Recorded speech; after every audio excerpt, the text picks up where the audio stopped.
will be really protected and used by our field personnel, our teachers. Right. So I'd also like to inform everyone that my session will be directly linked to what happened with the BLD session of the learning resource. So yesterday you were exposed to the lesson exemplars. Mabuba. Yes. So required. Anong emotions na naan natin when we're exposed to lesson exemplars? Mixed emotion. Is it thing that I'm looking for? We're happy. Okay. Comprehensive. That's no exemplar. Sige po. So for collaborative expertise, again, I was already introduced. Section dealing with 3 items. First is to analyze situations illustrating collaborative expertise. And you already know this by heart. Knowledge, value of diversity in styles and perspectives in a team. Okay? So kaya nga po, in-introduce natin itong content. Sabi nga, you already know this by heart. And then practice collaborative expertise through review and improvement of the lesson exemplar, which you already did yesterday. And isustain lang po natin sa hapon na ito. For my session flow, 2 items lang po. We'll have a quick review of DepEd issuances relative to the collaborative expertise, such as the DepEd Order 35 series of 2016 and the DepEd Order 14 series of 2023. Okay? And then of course, what is collaborative expertise? And I believe, di ba, napakinggan po natin ang step ni Dr. Don Peg. No? But how does it in our setting here in Philippines? So ito lang, let's have a quick activity. So tanong na natin dito, how's your lab? Okay, as educational leaders, supervisors, PSDSS, chiefs, we have school heads here among us and even master teachers and head teachers. Kamusta po ba ang lab sa atin? What are the topics delivered during LAC sessions? Anyone from the group? Siguro I want to hear from Values Education 7. Saan po sila? Ma'am and sir, from Values Education, I hear from one of supervisors, perhaps. Ano yung common topics po natin during LAC? Anyone po from the group, please.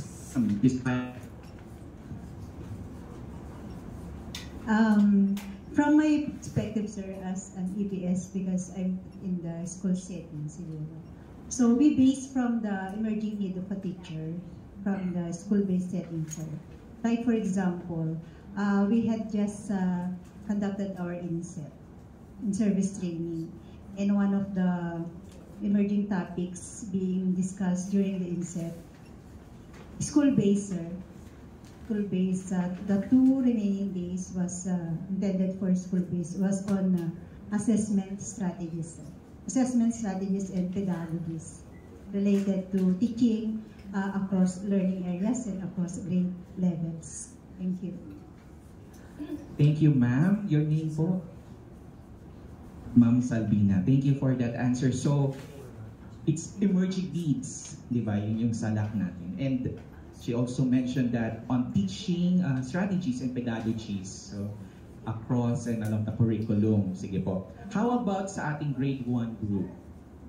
How does LAC? May school head po ba tayo? From grade 1? Yes, sir. If I may kindly, kamusta sa school natin ang LAC? Ano pong topics?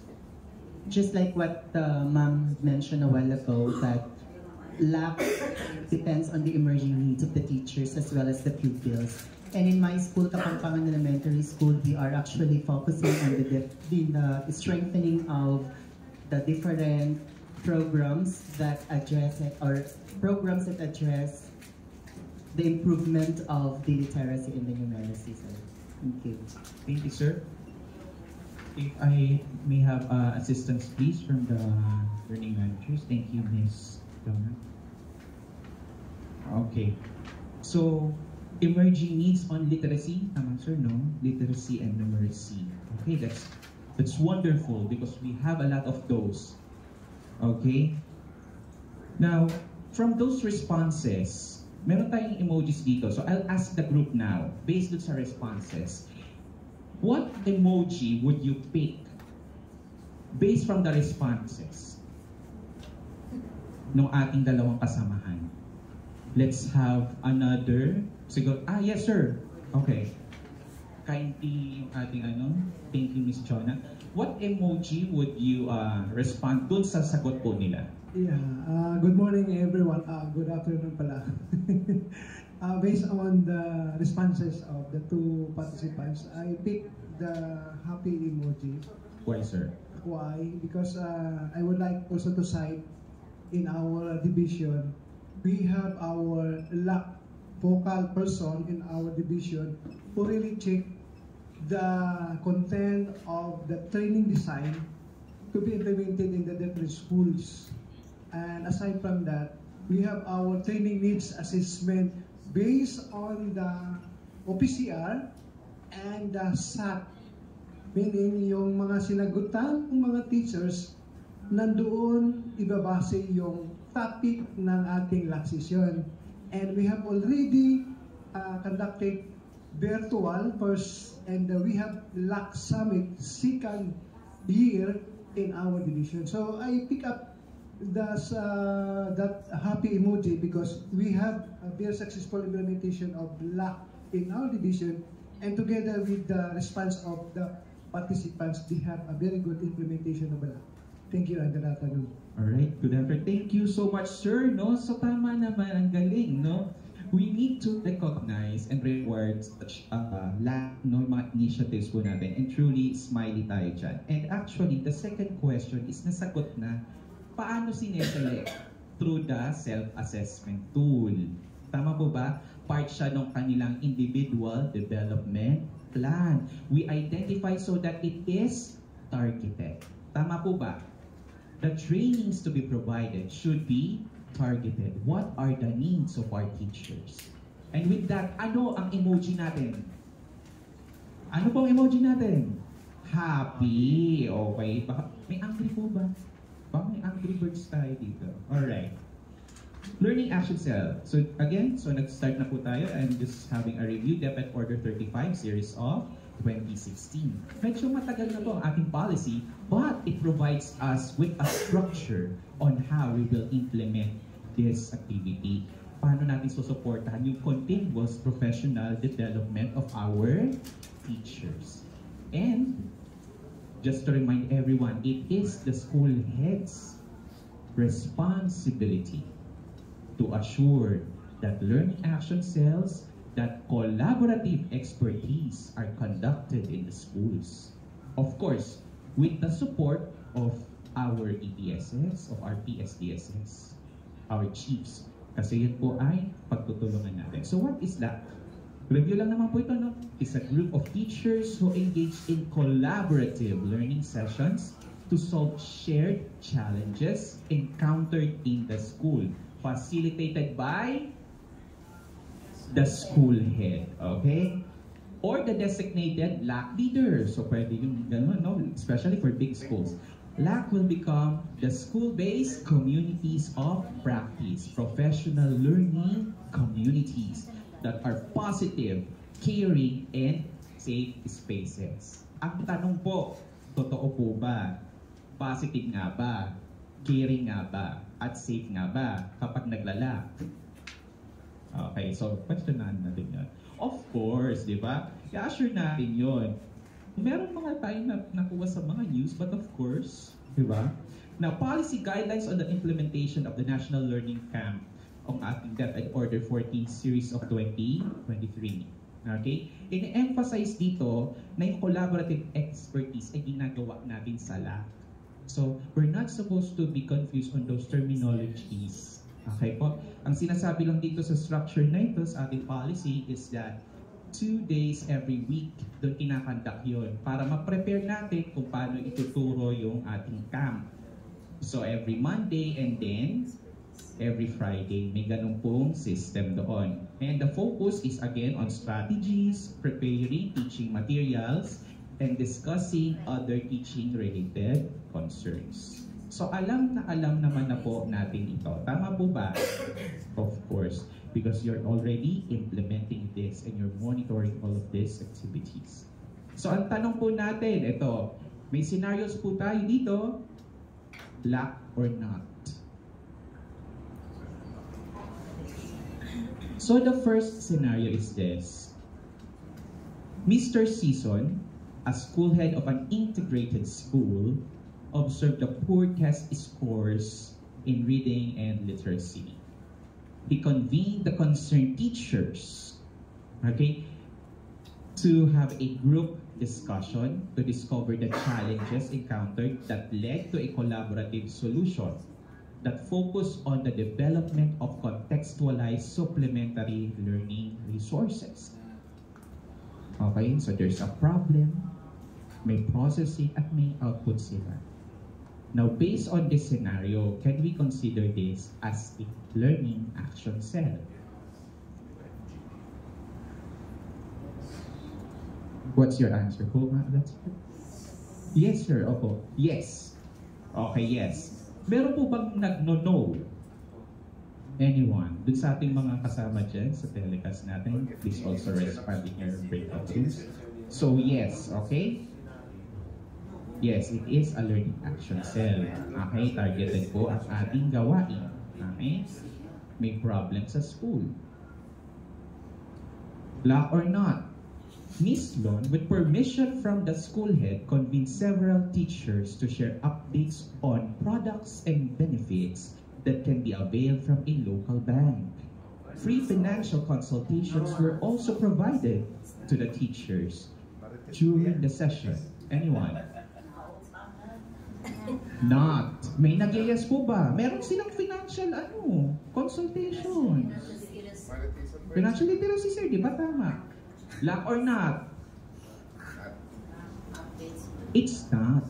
Because there are limitations. Remember, my dear leaders, baka kasi nagtatago yung intention ng lack.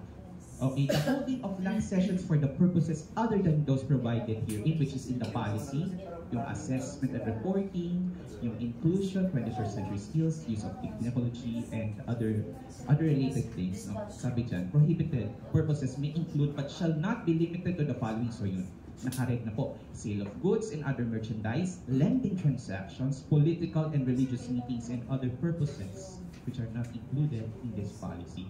So we need to be aware of these things. No? Kasi sobrang busy natin. Okay, sige, pwede yan.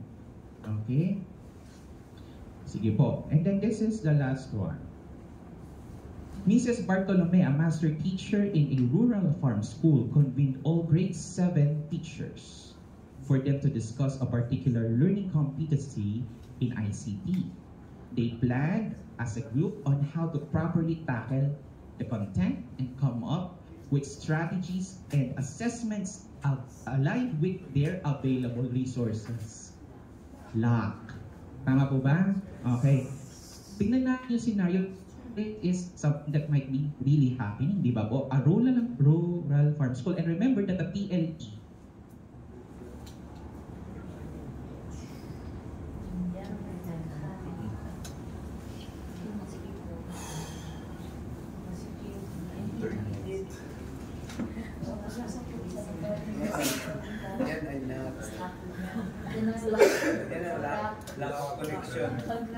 Lock session.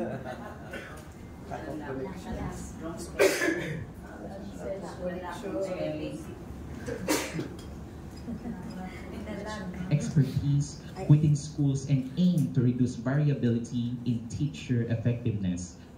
Question po, based from the discussion of Dr. Peg, what do you mean po, or what comes to your mind when we say reduce variability? What is variability?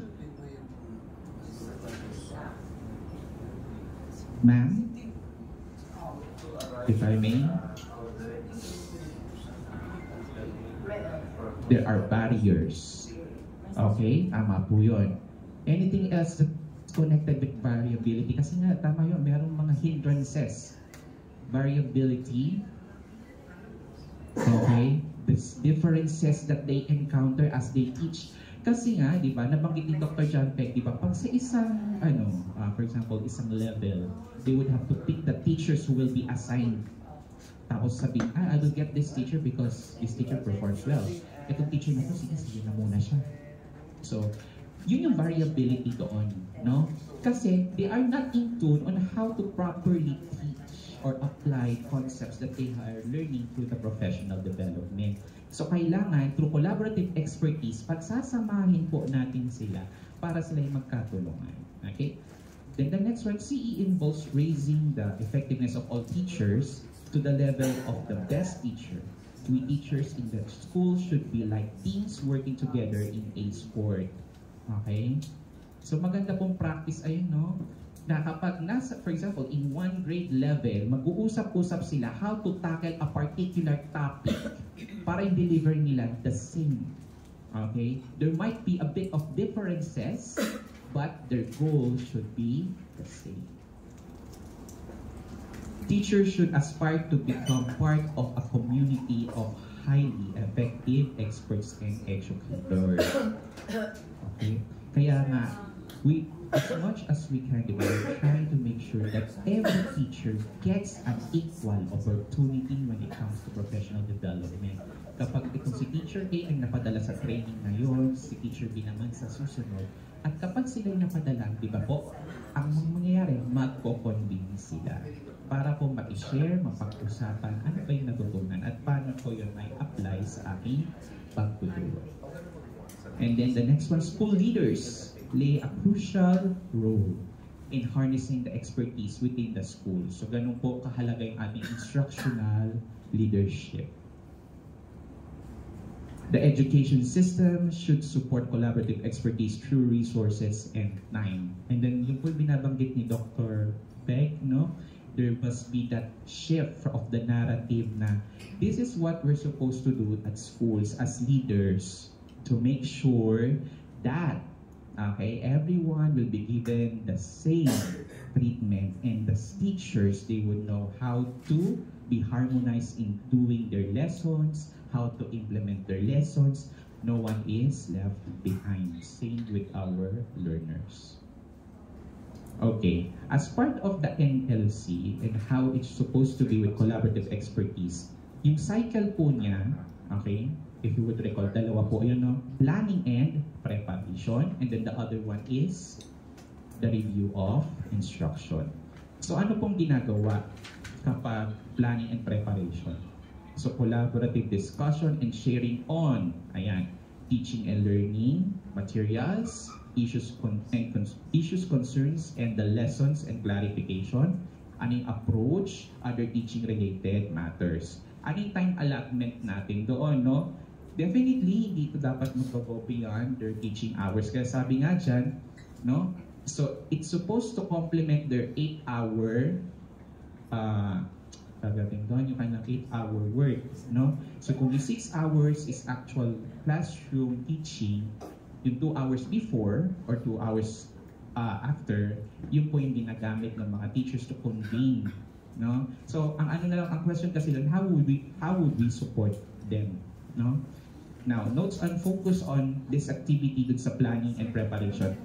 Teachers share with peers their perspectives and discuss lesson plans and approach, content, as well as learners' activity sheets. So yung ating mga contextualized, localized materials, issues, concerns on lessons, and seek clarification.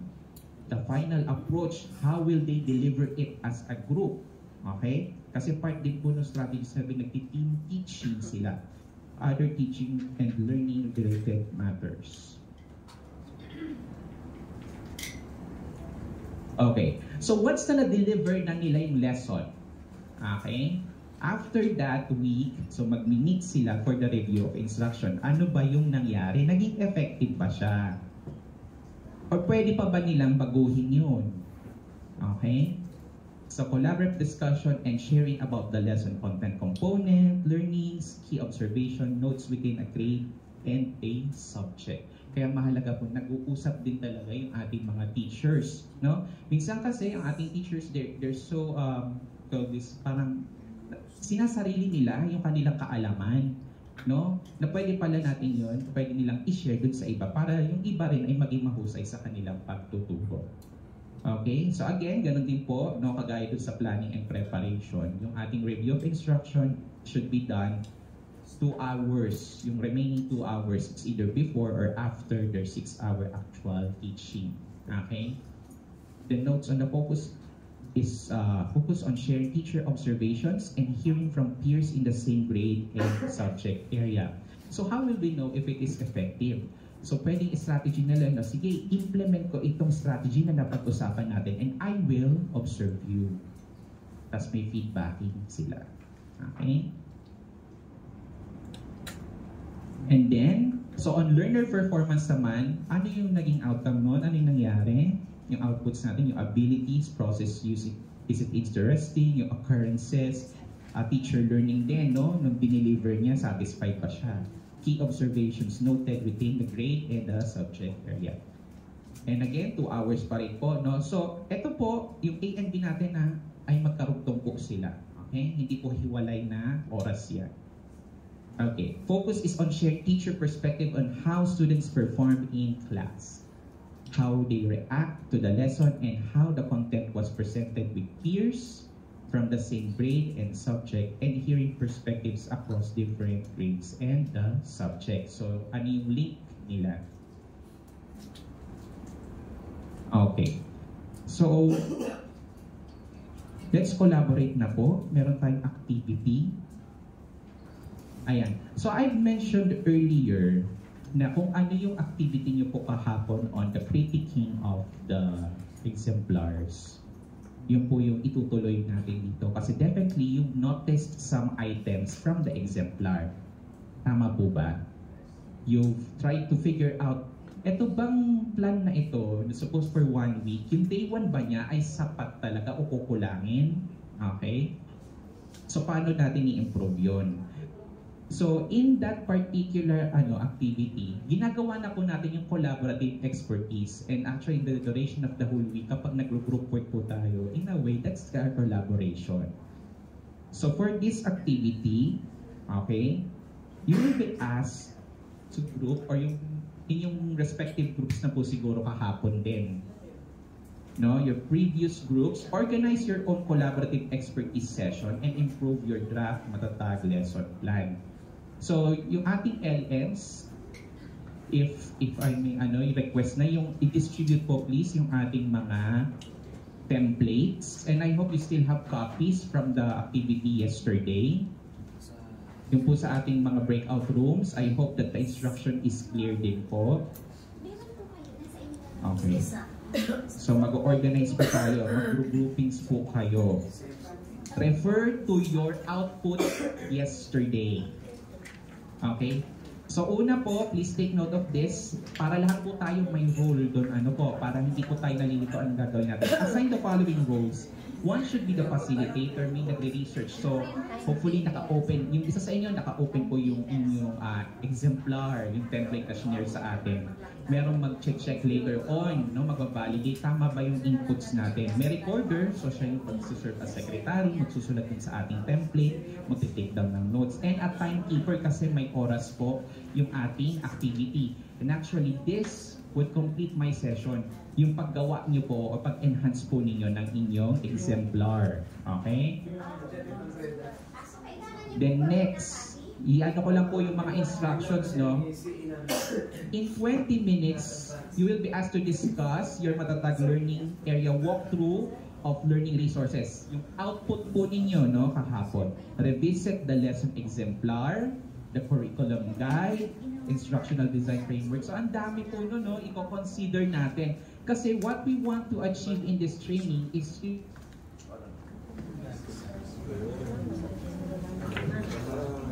strategies and assessment strategies. Okay? Yes po. Wala po.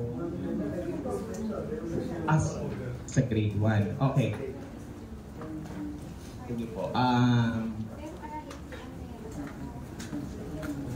In other grades po, was it done? Kasi, po, that's the intention of the activity on the walkthrough of the learning resources is to critique the exemplar. Now, in the case po, sige, again, ano naman po natin is, do you have your copy of the exemplar?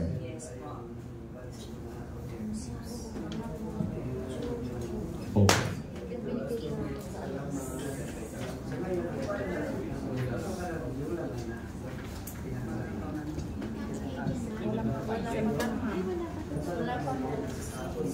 May for the grade 1 group, may binigay daw po na link si Sir Jerome.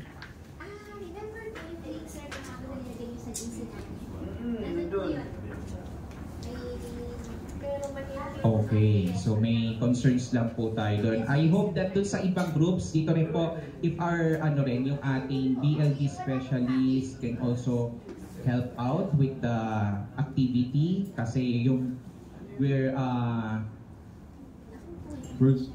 just enhancing the activity done yesterday. Okay, yung nag-present po sa atin. Para ano po tayo, magawa po natin yung ating activity kasi it would be really difficult for our participants din, no? Just imagine that. Okay. Sige po. I hope that this can be settled. Our friends, you're good with that group. Okay, so grade 1 po, may nag-respond na po ba? Okay. Okay, nasa messenger daw po.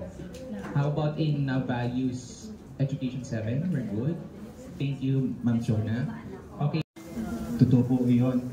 Apo, inahamin ko rin at masama talaga ang loob ko being a school head po.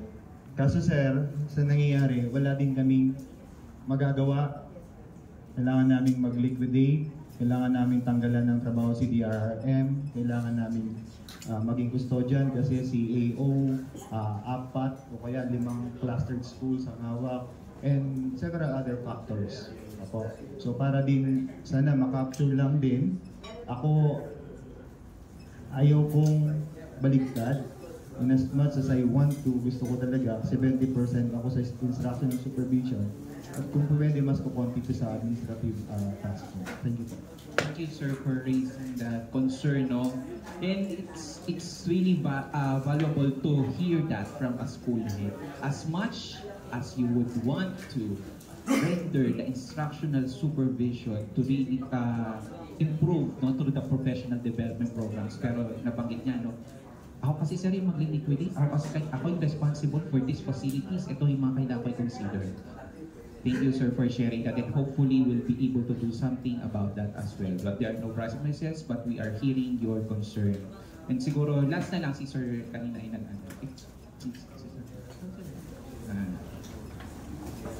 Sir, just to corroborate the statements of the officer of Kevin from Shai. So, that there's the good intention of DO 35 Series 2016 is to let the teacher feel what is being planned. And this is the only way in which our teachers will be empowered on how to implement the various instructional programs of the plan. For example, this school head should regularize this one. Make it regular, so that all teachers will be benefit from the new and updated information. For example, in this matatag, it will be ito ang pinakamadugo na dapat ilalak session, especially in the forming of in the formation construction of assessment that is relevant to the new curriculum, and much more that we have the pre-prepared assessment tools that we have to base, and especially in the unpacking and then unpacking of objectives. These are delectable among what is enumerated in the 35 Series 2016. Thank you. Thank you, sir. So those things are imperative, ano? Kailangan talaga nating maisama yun dun sa pag-conduct ng ating LAC sessions. Okay?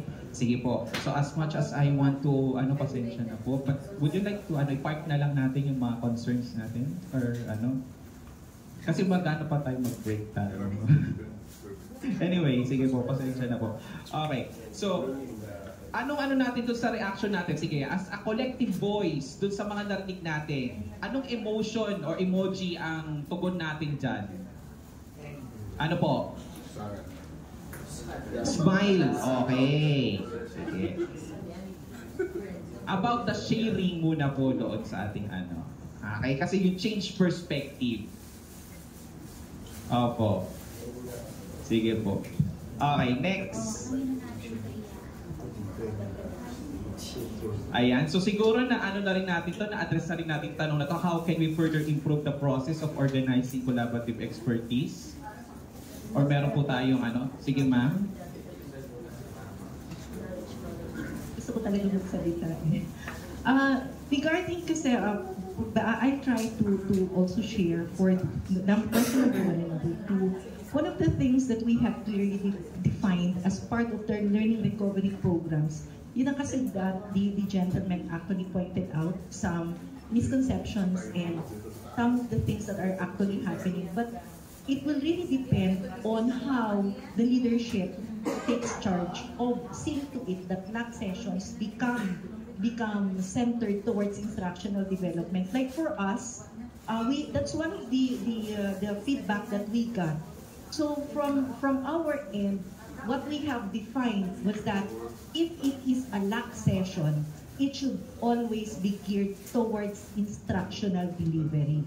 Whether you do it formally, informally, in small mentee groups, pwedeng ganun. But if you call it a learning action cell, there's no business other than instructional delivery. So from the activity that we have here, somehow it strengthened, tumatag ang aming paniniwala about the importance of the LAC sessions in the classroom. We can actually do this kasi pag gagawin mong structured siya 1 hour sa paano mo gagawin. Usually, pag sasabihin natin, when we have LAC sessions, it should be based on observations, based on needs, may mga ganun tayo. If we will have it structured, mamaya magiging mandatory and parang ganun. So, we are looking at it as something that we're in the master teachers. Usually, in our LAC sessions, it's the master teachers alongside the school heads and the head teachers. Pero most of the time, it's the master teachers who work in the LAC session. So, that's why, although si instructional leader, si school head, we still see the empowerment that is given to the master teachers as also directly being the ones who work with the teachers. So somehow the process that we had here already strengthened our resolve that indeed LAC is a very good vehicle and an avenue for the opportunities to improve and also understand better how we implement the Matatag curriculum. Thank you po. Thank you, ma'am. So mabuti na pasalita natin si ma'am. Napakaganda ng kanyang sharing na yun, no? Na-strengthen talaga natin ang ating LAC session into the instructional design. Okay, thank you so much, ma'am. And sige, based dun sa sagot ni ma'am, anong emoji po ang ating happy? Okay. So with that, okay. Ayan, may questions pa ako nilagay pero park na lang po muna natin. Para makapag-ano. Okay, references po should be needed. And again, we'll be providing you, of course, copies of the presentations for your use naman po later kapag kayo roll out. Okay? And then let me end with this quote. The most valuable resource that all teachers have is each other. Okay? Without collaboration, our growth is limited to our own perspectives. Kaya yung sinasabi ni Dr. Peg na yung variation, thank you. Iyan natin yung barriers na kailangan natin i-break. We have to make them realize that you need to work collaboratively as a team at hindi kayo dapat magpapagalingan kasi ang goal naman ng department is to, of course, ayusin natin yung educational system. ipataas natin yung outcomes natin, yung quality basic education. Okay, so that quotes from Robert John Nihan. Okay, so with that, once again, I'm Dustin Troy Hoson, Senior Education Program Specialist from the National Educators Academy of the Philippines. So on behalf of our directors and our chief and my fellow specialists, so maraming salamat po sa inyong lahat.